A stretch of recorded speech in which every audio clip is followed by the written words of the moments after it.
Bati.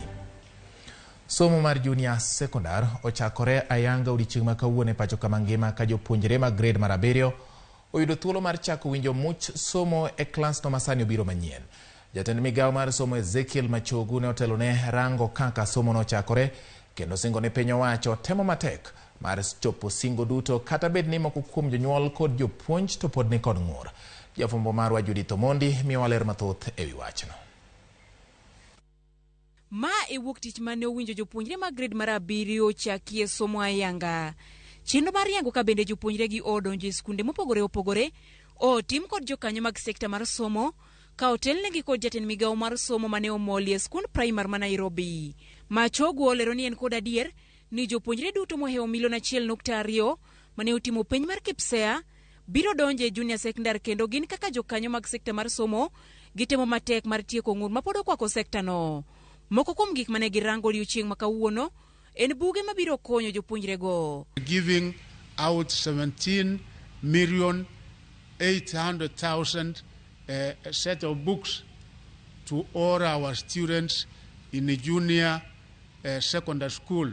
So there is no parent, there is no teacher, there is no one who is going to require again that either the students or the parents buy additional books, because what we have provided as government is adequate.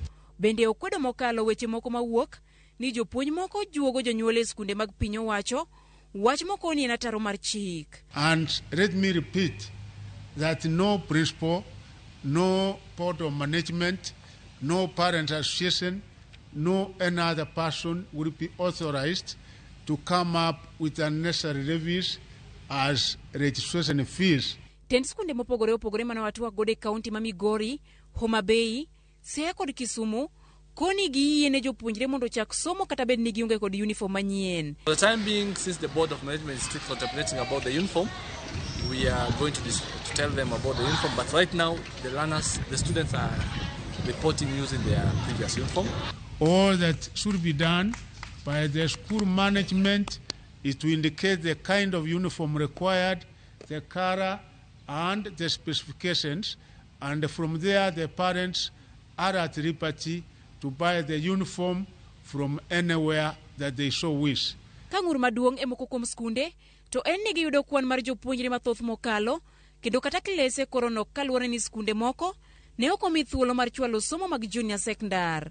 Koro waparo ni nikech skunde mang'eny moluorowa ne ok oyudo thuolo no, waneno ka nyithindo mang'eny especially neno ka kawuono uniform wane okikore kiweyo uniform ma jo KPSEA malong to kod sketi to infrastructure ok wan go moromo nikech classrooms ma wan go nitie but ok nyal accommodate gi giduto. We've given the junior secondary school 5 classes and 5 classes compared to 370, which means the number of learners that is going to be per class is going to be more.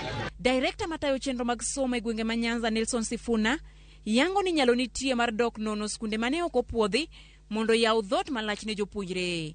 This list might increase as we keep on reviewing on the reason they gave us as to why they should not approve such a school.